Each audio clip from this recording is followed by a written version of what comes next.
Hi, Church Creek. It's Mrs. Talon coming to you with Stranded, Chapter 14.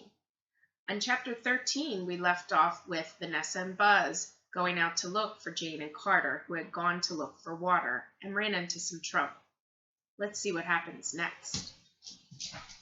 Vanessa nearly cried when the rain first started. It came down after hours of walking the shores of Nowhere Island, looking for some sign of Carter and Jane. She and Buzz stopped long enough to stand on the beach with their mouths open, letting the drops moisten their dry tongues and throats. It wasn't much, but the relief was intense.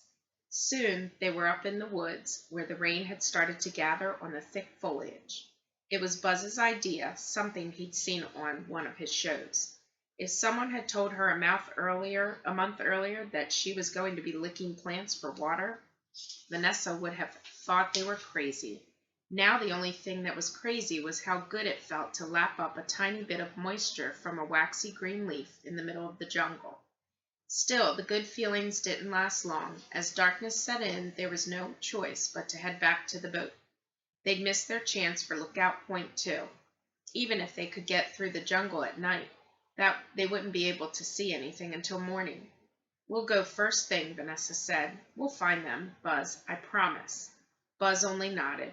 This seemed to be weighing even more heavily on him than it was on her, and the hard truth was they were still going to have to worry about water no matter what happened. That meant collecting as much of this rain as they could. As soon as they reached the Lucky Star, Vanessa went straight downstairs to grab whatever containers she could find. She pulled a cooking pot and a frying pan out of the galley, set them up on the deck, and then ran down for more. "Buzz, where are you? What are you doing?" she yelled.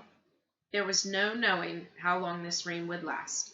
When she came back up with the flashlight and an armful of cracked coffee mugs, Buzz was standing on the cabin roof. He was trying to free what was left of the torn mainsail from what was left of the broken boom. "Help me get this off," he said. "We can tie it across the deck and catch water with it." Vanessa looked at her baby brother. It was a brilliant idea, one she never would have thought of.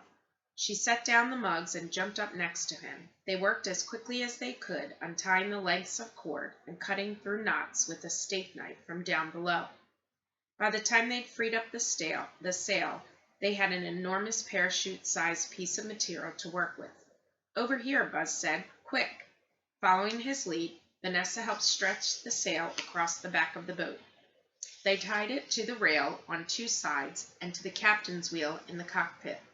When they were done, the whole thing hung loosely over the deck like a giant cloth bowl. A small pool had already started to collect in the center. "Buzz, you're some kind of genius," Vanessa said, standing with him in the pouring rain. "Did you see that on TV too?" "No," Buzz said. "Some video game?"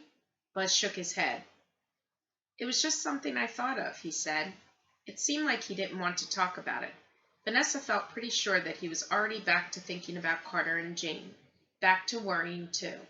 Still, she couldn't help noticing that Buzz was adapting to all of this faster than anyone.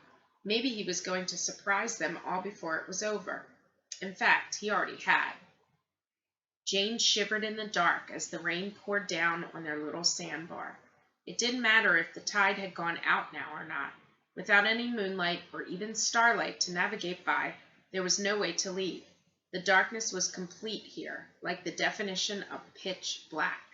At first, the rain was a good thing.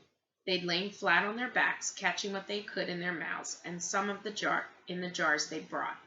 She still had her pack, but Carter's was gone. They only had half as many containers as when they started. Now, hours later, the rain was just one more torment to deal with. If Jane had wondered how things could get worse since the crash, this was her answer. "What time do you think it is?" She asked Carter. "I don't know," Carter answered. It was the same voice he'd used whenever one of his teams lost a game. "I think the sun comes up around 6, she said. "Whatever," he answered, and hunched his shoulders a little tighter. Besides everything else, the hunger, the rain, the darkness, Jane was also chilled to the bone. She and Carter huddled together on the sand for warmth, and she tried to use her empty pack as a blanket, but none of it did any good. Their one lucky break was that the water had stopped rising before it swallowed their tiny island completely. Carter, what? Do you think Vanessa and Buzz are out looking for us? They'd be silly if they were, he said. They should just wait until we come back tomorrow. Jane hugged herself and tried to stop shivering. Do you think it's at least midnight by now? She said. I don't want to talk about what time it is. Okay. Instead, she shut her eyes and thought about that word tomorrow.